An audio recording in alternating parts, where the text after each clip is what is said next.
I think, Lynn, hypnotherapists are the bartenders in the Last Chance Saloon.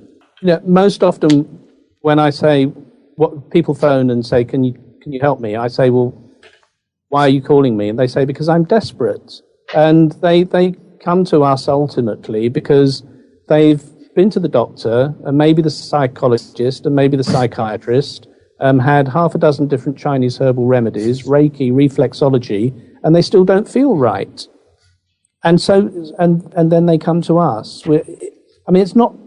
I see more people now where hypnosis is higher up their list of go-to remedies than it was maybe 10 years ago, certainly more than 15 years ago. But still, I think we very often see people for whom nothing else has worked.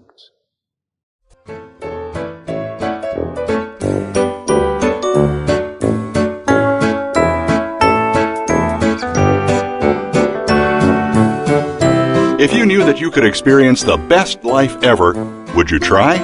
Are you heading along the right path in life? Welcome to Change Your Mind, Change Your Life with your hosts Jim and Lynn Swearingen. In our program, you'll learn to dispel the myths surrounding hypnosis, and by doing so, start to piece together the life that you've always wanted. Now, here are your hosts, Jim and Lynn Swearingen. Welcome to Change Your Mind, Change Your Life. I'm Jim. And I'm Lynn. Bringing you uncommon solutions for common problems. Our goal is to give you the knowledge and tools you need to let go of limiting beliefs and tap the power of your mind. You can live the life of your dreams. You can have fulfillment. Life is an adventure. Come and follow us today. Yes, and we have a really fun program today and hopefully another great adventure for everyone. We've managed to find an expert in the serious but highly effective field of clinical hypnosis who actually doesn't take himself too seriously. Great sense of humor. Our guest today has every right to bragging rights. That's why we contacted him. But his style is engaging and he has a great ability to make serious points with little injections of unexpected humor. But before we bring him into our discussion, let's give a little framework for you listeners out there. In 1970 in spring, there was a little bullet point of information in the news that was immediately snapped up and used on all sorts of hypnotist websites. It was published by PhD Alfred A. Barrios in Psychotherapy magazine in Psychotherapy Theory, Research, and Practice. And it clearly laid out the following study results of expectations when you have therapy. If you choose psychoanalysis, the recovery rate is only 38% after 600 sessions. If you choose behavior therapy, the rate of recovery jumps to 72% after only 22 sessions. But if you choose hypnotherapy, the rate of recovery is an astonishing 93% after an average of only 6 sessions. So it's perfectly obvious that something really significant is occurring under hypnosis. So today we're going to talk about ways that you can harness that subconscious power for real healing from a wide range of medical and psychological illnesses. Most of our clients understand the use of hypnosis for things like weight loss and smoke stopping. They might know it helps boost self-esteem and confidence or help one to be a better public speaker. But there seems to be very little awareness of how hypnosis can help with actual medical conditions. And for sure, there's still a lot of skepticism. The American School of Clinical Hypnosis published a list of disorders and/or circumstances which are greatly helped by using hypnosis. And I know from the case studies, I've seen that their list is very conclusive. Lots of other maladies are helped by hypnosis too. Some of the things mentioned are gastrointestinal disorders, anesthesiology for surgery, acute chronic pain, burns, nausea, vomiting, childbirth, hemophilia, allergies like asthma, and high blood pressure and Raynaud's disease. Yes, and we've also discovered that 2 London hospitals, Barry may be familiar with them, have been treating irritable bowel syndrome with nothing other than hypnosis and ego-strengthening suggestions for the last 2 years. And these have a 75% total remission rate. And you may be amazed to learn that major surgery, including heart bypass and some brain procedures, have been comfortably performed with no anesthetic other than hypnosis. No kidding, no anesthetic. The Center for Health statistics reported that nearly 72 million surgical procedures were performed in the U.S. in 1996, and the cost in terms of anxiety and pain can be staggering to the patient. The center went on to say that mind-body methods such as clinical hypnosis and guided imagery hold a great promise for reducing the psychic costs of suffering as well as the financial expense of surgery. And that brings us full circle to our featured guest today, Barry Thain of the Mind Sci Clinic in Richmond, Surrey, United Kingdom. The clinic name stands for Mind Science. It's pronounced Mind Sci. Barry's formal training was with the London College of Clinical Hypnosis, and he's a member in good standing in the British Society of Clinical Hypnosis. Clinical hypnotist for over 20 years. He's performed over 18,000 hypnotic inductions in more than 10,000 sessions for over 1,500 patients. It has the distinction of being the only clinical hypnotist in the National Health Service. As a clinical hypnotist, Barry has treated people for an enormous variety of physiological and psychological issues for nearly 2 decades, both privately and with the National Health Service in the UK. And Barry's pre-hypnosis career is impressive as well. Barry has spent his entire working life helping people. As a banker, he listened to his clients' needs and lent them money if it solved their problems, but never if it added to them. Next, he became a full-time union official and negotiated the introduction of equal pay for work of equal value and pensions for part-time staff. Later, he became a management consultant, helping the owners of small and medium-sized businesses to run their companies better, to benefit themselves, their staff, and their customers. All right, welcome to the show. We're glad you could join us today. Yes, welcome. Thank you very much, Jim. Thank you, Lynn. I should get you guys to write my resume. You make me sound very good, but really, I'm really just a pygmy standing in the shadows of giants. Quite an experienced pygmy, perhaps, but still really a pygmy. Well, we just love the eclectic background that you have. Jim has quite one himself, and the fact that you have dedicated yourself to helping people. And people are really curious to learn more about hypnosis can help speed recovery, healing, help their immune system, and all these wonderful things that you've done. We're anxious to hear some of your clients' stories, too. There's a couple in particular we want to know about. So let's get going. Okay, Barry, how did you get into hypnotism and hypnotherapy? I was the managing director of a management consultancy. My finance director had some issues, and she bought herself a book on self-hypnosis to make a tape. I knew nothing about hypnosis at all at the time. She thought I might make a better job of recording the cassette than she would, so she asked me to do it. I read the book, and the book said 2 things. It said, say these words, script, and it will work. And it also said, tapes are good, but they work better if somebody's done you for real first of all. So putting these 2 facts together, I figured, well, if I read the script out while she's sat in front of me, she'll get hypnotized, and then the cassette will work better. So that's what we did, and that's what happened. She got hypnotized. I now know that there was no reason why she should. She just happened to be a great hypnotee, but she got hypnotized and woke up with absolute post-hypnotic euphoria. And I woke her up with absolute astonishment, and we were both so gobsmacked. Does that expression go down in America? We were both so astonished. Yeah. Yeah. Okay. That we decided to do it again, and so we did it again. Only I'd read this bit in the book that said if you take them down these 3 extra levels, you'll be able to cut their arm off without anaesthetic, And this was a long time ago, and I hadn't discovered ethics yet. So I without any permission, I slipped this bit into the process. Not that I was going to cut her arm off. I needed her to do my books for me. But anyway, but I ran the tests by sticking her arm out at a funny angle and whatever, and it all worked. And so, having started the evening being if you'd asked me what hypnosis was, I'd have said it was people acting the goat and playing the fool and, camera stunts for television entertainment and that sort of thing. And after those 2 sessions, I thought, ooh, there's something really quite extraordinary here. So I started to read a bit more and then do quite a lot of experimenting.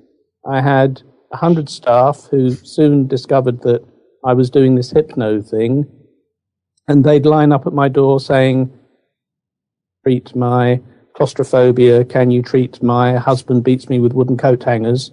And I would say, well, I don't know, let's try. And there was no commercial imperative. I was actually paying them to be there.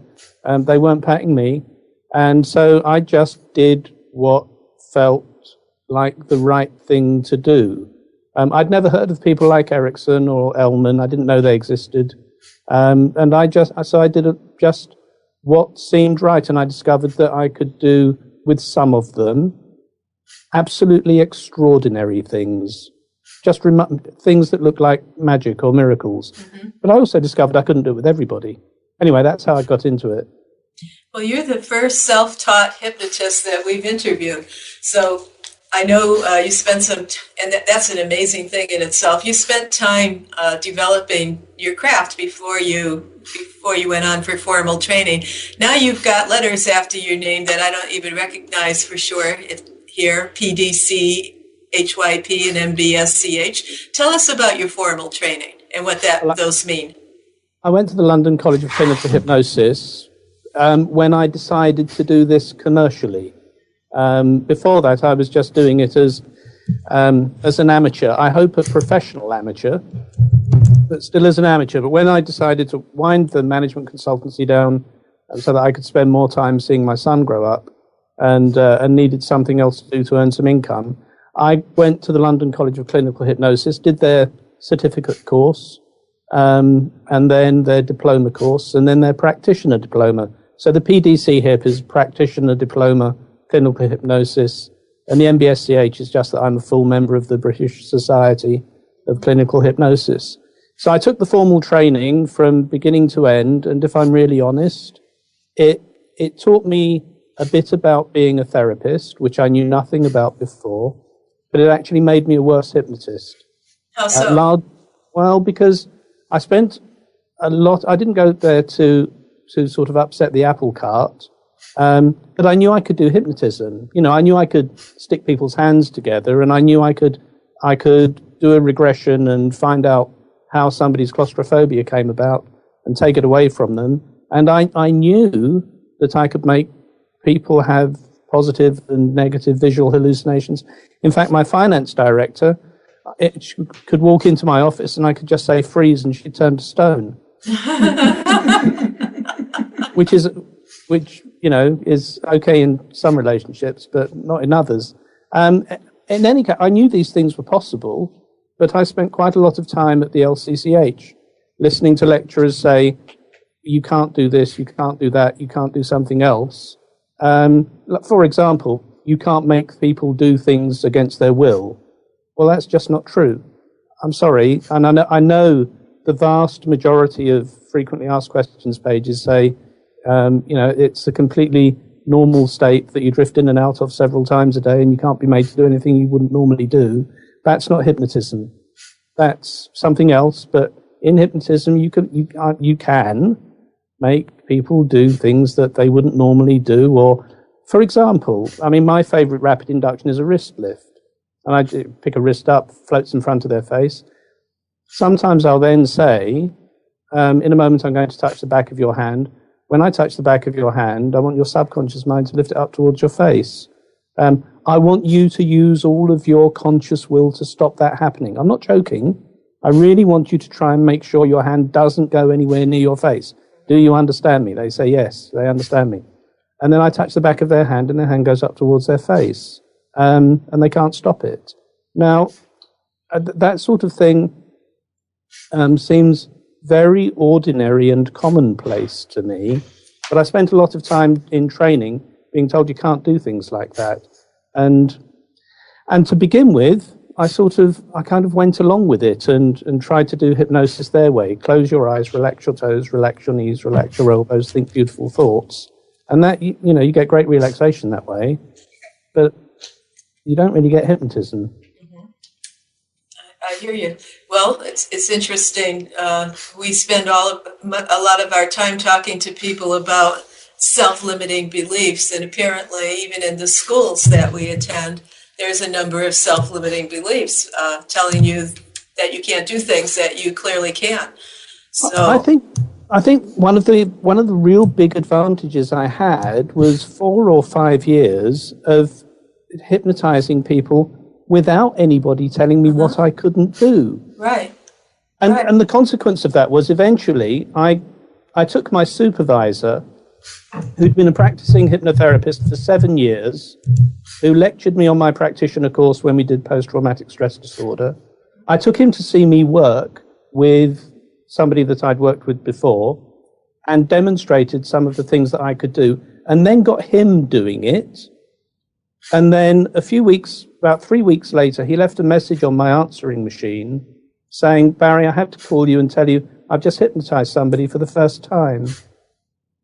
Now, he'd been a practicing hypnotherapist, fully qualified, for 7 years. And he left a message saying he just hypnotized somebody for the first time. We're coming up to a break time, so we're going to have to do that. But for the people that are listening and maybe even a little bit concerned about that, there's no need to be, because if you do your research and you're going for hypnosis to a good professional person who's well trained, you're going to find that they adhere to a very strict code of ethics, and that should be noted on their website. Barry, you've worked with the National Health Service since 2003. How did that all come about? By accident, really. I was at the hospital having a routine checkup. A very nice nurse was doing some ultrasound stuff on my tummy, and we were chatting about what I did for a living. So I told her I was a clinical hypnotist, and she mentioned that their occupational health department did things like aromatherapy, and is it batch flowers or bark flowers or that sort of thing? And I said, well, do they do hypnotism, hypnotherapy? And she said, well, I don't think so. So after she'd cleaned the goo off of my belly and I was dressed again, I found my way around to the occupational health department and said, have you got a hypnotherapist? And they said, no. And I said, well, you have now. And they said, well, no, we haven't, because the people that make those sort of decisions aren't here at the moment. So put something in the post. And I thought, as you would, that's the end of that then. But I put something in the post and got a phone call from the occupational health department manager saying, come and see us. And I went in to see them. And they said, bring your insurance certificates and your practitioner diploma or whatever. So I took those along. And they said, what are you suggesting? And I said, well, I'll come in once a month for an hour and do a group hypnotherapy and ego strengthening session for the staff. And they said, oh, you can't do that. You mention the word hypno and you'll scare everybody off. And nobody in the hospital will understand what ego strengthening is. So we batted it about a bit and agreed that I would do relaxation and feel good, which isn't grammatically very appealing, but it was the best I could get at the time. And so I started doing these monthly group hypnotherapy sessions for the staff, and they'd come along. And I did that for about just a few months. And they invited me to give a lecture on clinical hypnotism at the postgraduate medical school. So I went to do that, and there were going to be something like 150 consultants and general practitioners, local doctors, physicians, whatever, at this lecture at the postgraduate medical school. All of whom, this is 2003, and things have moved on along since then, would be highly skeptical. But there's a fantastic piece of research which you may be aware of by Montgomery et al. About it's a meta-analysis of hypnosis as an adjunctive therapy in surgery. And there's an absolutely wonderful line in it which says something like, patients in the hypno groups, 89% of the patients in the hypno groups had better outcomes than patients in the control groups.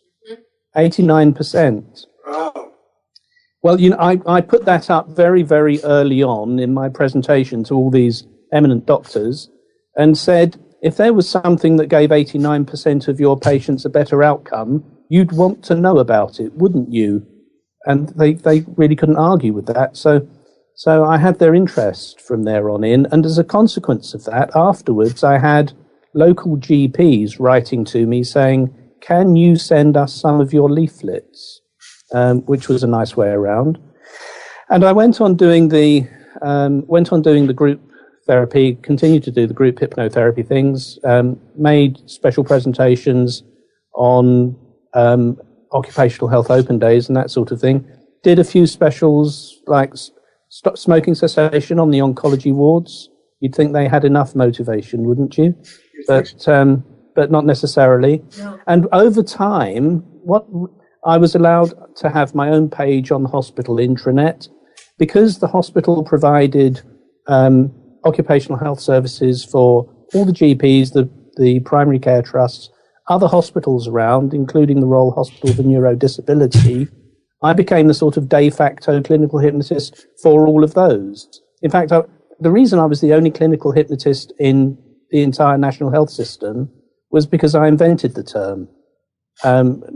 Nobody else ever called themselves a clinical hypnotist. Really? Talked about clinical hypnosis and clinical hypnotherapy, but nobody else ever called themselves a clinical hypnotist. So I invented the term, and that's my job title within the National Health Service. There are other hypnotherapists, so but not other. Why did you go to that length to create this new designation? What is the difference to you in being a hypnotherapist or a hypnotist? Well, very good question. And takes a little bit of explaining. I know a lot of people believe that everybody of adequate intelligence can be hypnotized. And that's not my experience. At either end of the scale, I mean, I had the pleasure of working with 3 young women with Down syndrome to treat them for eating control, but they had Down syndrome. Now, their IQ was down in the sort of 40, 50, 60 area. 2 of them were great hypnotees, one of them wasn't. So on the one hand, it's really not terribly much about intelligence.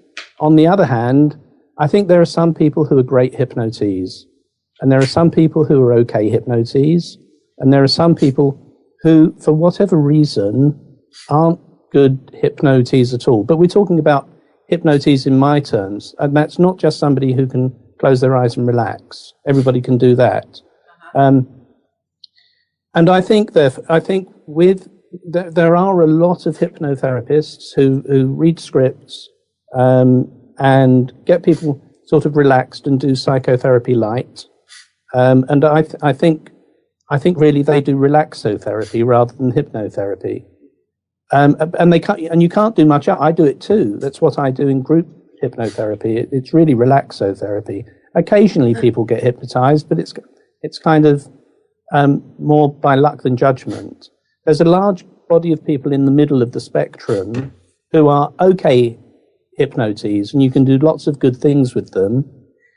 And then there are the really brilliant hypnotees where you can do the magic, where there's very little psychotherapy involved in it. It's much more about, my favorite smoking cessation ever was with a surgeon who told me that, I said, why do you smoke? He said, I don't know, Barry. I'm not stupid. I don't do stupid things. He explained how he'd cut the foot, amputated the foot from a smoker with diabetes 1 week, and then a month later had to take the guy's leg off from the knee down, and a couple of months after that, take it off from the thigh down because the chap kept smoking.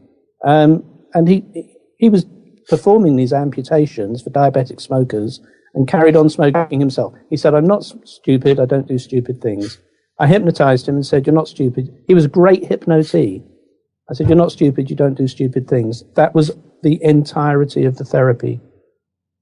Nothing else. He stopped smoking. Wow. But that's because he was a great hypnotee. I had another great hypnotee. My favorite arachnophobia cure was spiders are cute. That was it? Absolutely. That was it and nothing else. But the patient was a great hypnotee. And that's really important. So that sort of spiders are cute, and that sort of you're not stupid, you don't do stupid things. That's what I think clinical hypnotism is. When I do an induction and then a deepener and then get ideomotor responses and have negotiations with the subconscious and maybe do a regression to find out what the cause was, I think that's hypnotherapy. Uh-huh.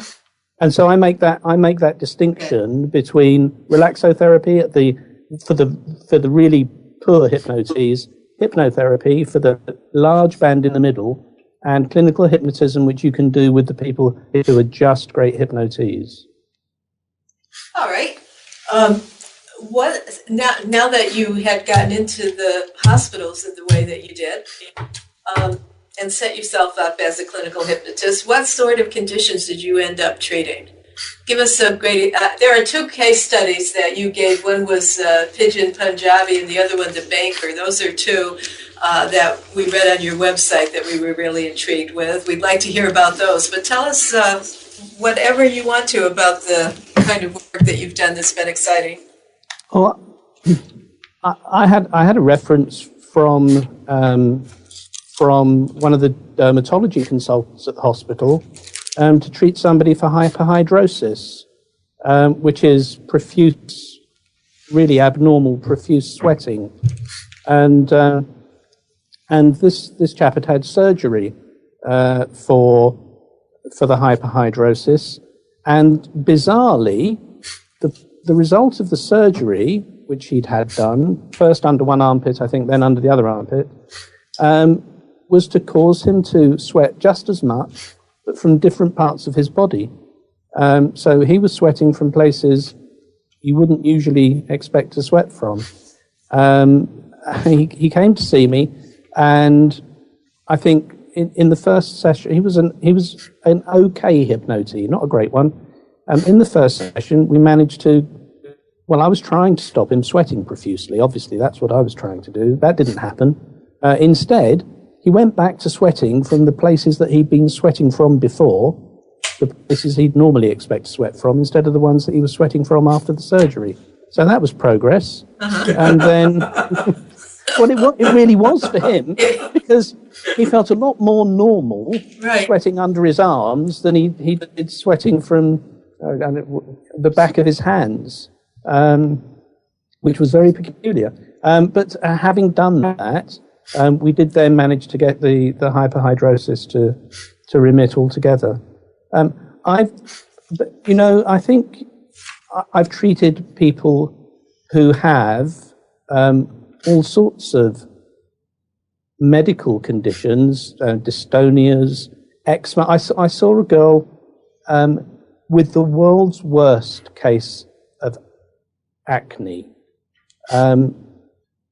She spoke to me on the telephone, and I mentioned to her that long ago I'd been treating somebody for eczema by putting my hands on their elbows and saying that my hands are sponges and they're going to soak the heat out of your elbows, and you won't notice them anymore, because really the problem was she could feel the eczema and she kept scratching it. Uh-huh. This girl also had quite severe acne. She was medicated for it. I saw her at the end a few hours after I treated her and asked her how her elbows were. She said, "Oh, I've forgotten about them." That was a good sign. I saw her the following after the weekend, and her eczema had gone from her elbows completely. By Wednesday of that week, her acne had gone.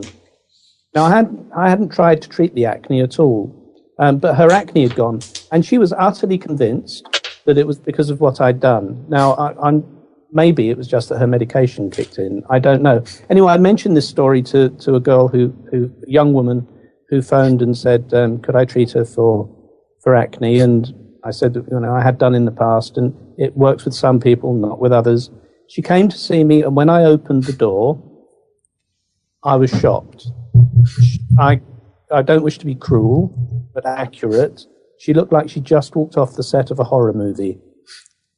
She had a complete mask of acne that was at least 1/4 of an inch deep, all over her face and down from her hairline all the way down to where my shaving line would be, around my neck.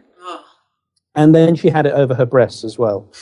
And I told her on the phone that I treated this other girl by putting my hands on her elbows and saying, my hands are sponges, going to soak all the heat out, you'll be right as rain. So she wanted me to do the same with her. So I hypnotized her, good hypno-tea, put my hands on her forehead, my hands are sponges, going to soak all the heat out, around her cheeks. And I didn't put my hands around her throat because I thought that would be threatening. And I didn't put my hands over her mouth either. And when she came back the following week and I opened the door, I remember saying, goodness me. Well, I didn't quite say goodness me, but something like that. What happened to you? And he said, well, I came to see you.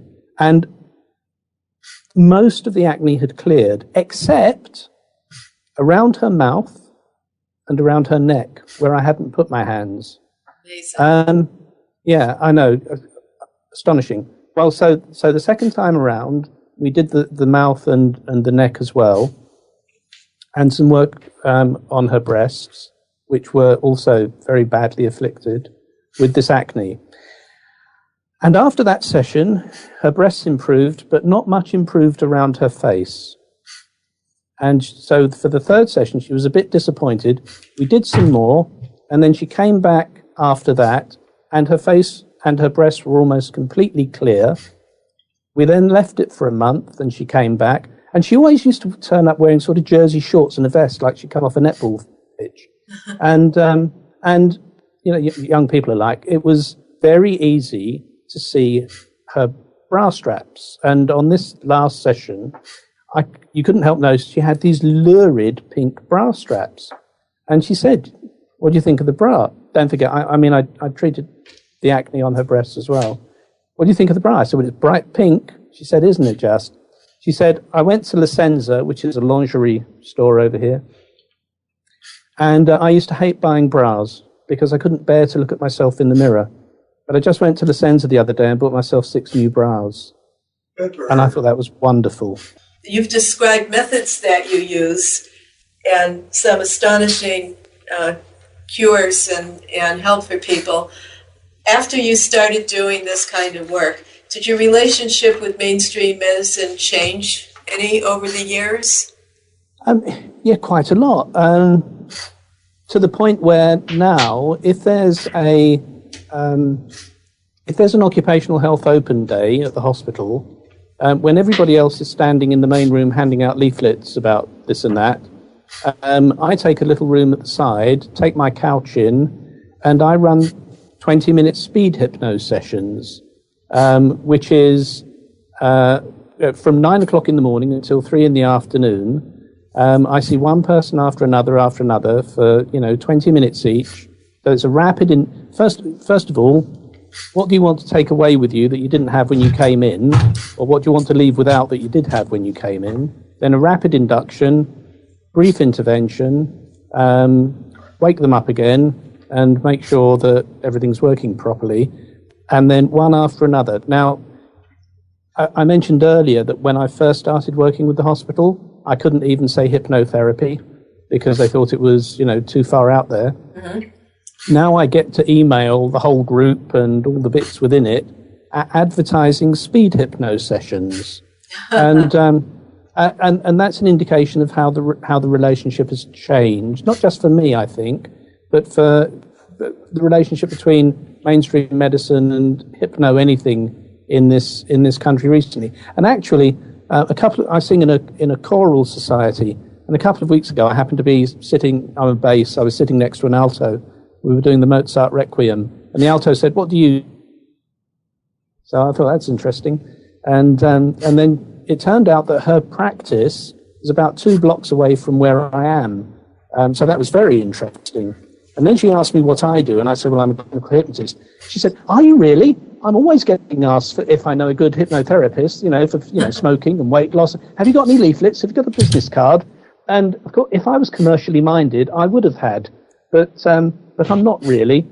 So I didn't. And I asked my wife, who sings soprano, if she had any of my business cards at the interval, and she didn't. So the lady next to her gave her the back of an envelope that she'd used, and I wrote my details on the back of an envelope, gave them to this doctor, and the next morning, I got a patient referred by her. Oh, Oh, that's wonderful. that is wonderful. And within the next week, I'd had 5 more. That's great. Well, we all dream of that kind of referral. Well, yeah, quite, and I do have. There's a practice about 5 miles away from me, who send me patient after patient after patient to be treated for anxiety disorders. I don't know what it is with the water in Surbiton, but it obviously makes people very stressy. and the reason, so they obviously, I mean, I treat those patients in private practice. The doctors will say to their patient, look, we can keep medicating you and you can keep coming back and we'll give you more and more tablets. But really, all it's doing is masking the symptoms. If you go and see this guy, who's a hypnotherapist, you'll have to pay him, but there's a good chance you won't need any medication anymore, because that's what's happened with a lot of our other patients. And so some of them take it up and they phone me and say, can you help? And I say, well, I don't know, but let's, I'm happy to try. And we proceed on that basis. I had a fax from this practice one day. Would I treat this guy who'd presented with some nervous breakdown, really? In the middle of July, on the hottest day of the year, he'd had a hoodie on, fully pulled up over his head. And when he came to see me, he sat in my consulting room, kept looking around while I was taking the case history, looking down at the floors and up at the ceiling. And I said, what are you looking for? He said, I'm just checking to make sure the walls haven't moved. I said, what? He said, well, and anyway, then, so I got to the end of the case history. This guy had become a complete recluse. He couldn't go out. He was scared of everybody, scared of being out of control, scared of everything, because of an accident he'd had at work, actually. But so I put him on the couch after the case history, and he said, now what are you going to do? I said, I'm going to hypnotize you. He said, oh, no, you can't hypnotize me. I can't be being hypnotized. I can't be out of control like that. I said, look, I'm a hypnotist. You come see a hypnotist, you get hypnotized. If you want flower arranging, go to a florist. But I'm a hypnotist. And he said, no, you can't. I said, well, is it all right if I relax you then? He said, yes. I said, well, close your eyes. So I hypnotized him anyway, and then sent a note to the GP saying he did want to be hypnotized, but I hypnotized him anyway. I hope that's okay. It took me 6 sessions to get him back to work. He'd been off work for 18 months.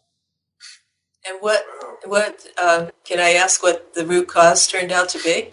Yeah, he worked for an exhaust fitters, and he was a manager, but one of his guys was having difficulty getting the catalytic converter off of an exhaust pipe, and so he went out to help. And as he pulled it away, he got this waft of gases, and he'd had this many, many times before, but on this particular occasion, he just fell apart. He went and sat in his car, started crying, and this guy previously had been God's gift to women. He'd had 5 wives, none of them his own, and saw his... Okay. and was a complete Jack the Lad. But after this accident with the exhaust pipe, he just fell apart completely and became a completely different person. Scared of everything. Scared of his drinks being spiked. Scared of the floors and walls moving. 6 sessions it took to get him back to work. And eventually, in the 4th session, when I said, we're going to relax you again, he said, you've been hypnotizing me anyway, haven't you? And I said, well, okay, I admit it. Yes, I have. That's a wonderful story. So I guess the moral of these wonderful stories is that people can, we tell people very carefully to make sure that they still take their doctor's advice and their medications. But quite often, when it is a symptom, like you just said, it's a symptom. And hypnosis we can find out what caused that. And once it's identified, it can go away, and there's a possibility of getting off that medication. So that's... I think, Lynn, hypnotherapists are the bartenders in the Last Chance Saloon. And most often when I say, what people phone and say, can you help me? I say, well, why are you calling me? And they say, because I'm desperate. And they come to us ultimately because they've been to the doctor and maybe the psychologist and maybe the psychiatrist, had half a dozen different Chinese herbal remedies, Reiki, reflexology, and they still don't feel right. And so, and then they come to us. It's not, I see more people now where hypnosis is higher up their list of go-to remedies than it was maybe 10 years ago, certainly more than 15 years ago. But still, I think we very often see people for whom nothing else has worked. I know it. I can't tell you how many people will come and say, this is my last chance. I've tried everything. And that's why we wanted to have you on the show, so we could let people know that these are remarkable success stories, and there is hope. Very much so. I know that we only have a couple of minutes before we have to say goodbye, so I'm wondering if there's a key message that you'd like to leave for our listeners. I think for the hypnotherapists who are listening, I think the real message is treat the person, not the problem. However many sessions I've done, I don't think I've ever done the same session twice. Mm-hmm. Because the people are always different. And it isn't the case that, nail biting is always just a habit and it's never a symptom of some underlying psychological stuff. It can be. And you don't always have to treat anything with direct suggestion. You have to listen to the patient and listen with your heart. It's such a personal relationship with the patient, and everyone is different. So in all the chat groups, you always see, I've got somebody coming to see me with a dystonia. How do you treat that? Well, you don't treat the dystonia. You treat the person. And until you've taken the case history, and you've really got to, at the end of the case history, they should be saying, you know me better than my spouse. Mm-hmm. And that's where you need to be because being a hypnotherapist isn't just about being a good hypnotist. You have to be a good hypnotist, but you have to be a great therapist too. And a large part of that is recognizing that it's not just about getting a script down for smoking cessation. It's not just about pulling something out for eating control, weight loss or whatever. Treat the person, not the problem. Absolutely. The person that trained us, her key message was listen, listen, listen. Listen to your clients. I had a client last week who came in for binge eating. We didn't do a single thing about binge eating. By the end of the intake, it was pretty clear that the binge eating was the result of some really significant trauma from, how long have you been binge eating? 6 years now. Are you aware of any significant event 6 years ago? Well, yes, she was raped 6 years ago. And it's a lot worse. It became a lot worse 2 years ago. Well, what happened 2 years ago was an abusive relationship. We weren't going to binge eating. That was definitely, clearly a symptom. And it's just so important to listen. Well, I wish we had more time. We're going to have to say goodbye, and thank you for being on the show, and we'll have to have you on again. Thank you very much indeed for having me as your guest. Well, thank you, Barry. We enjoyed it, every bit of it. Very good. Why do I try and fail and try and fail? What's wrong with me? Is that the story of your life? Are you trying to make a change but feel stuck in neutral? You can let go of limiting beliefs, tap the power of your subconscious mind, and be amazed. Jim and Lynn at Bay Area Hypnotherapy have helped hundreds of people experience permanent, beneficial change in their lives. Each new day invites you to make a powerful choice. You can choose to make your life an exciting adventure, or you can choose to remain on the same tired path. What will you do? Will you continue on the same road with its potholes, dead ends, and detours? Or will you choose to dance down a new road? Life is an adventure. Walk with us and be happy. Call us toll-free at 800-983-1910. That's 800-983-1910. And visit our website at www.bayareahypnotherapy.com. Don't wait. Bay Area Hypnotherapy is located in downtown San Francisco at 870 Market Street, Suite 615. Bart and Muni stop right at the door. Call 800-983-1910 or visit us online at bayareahypnotherapy.com.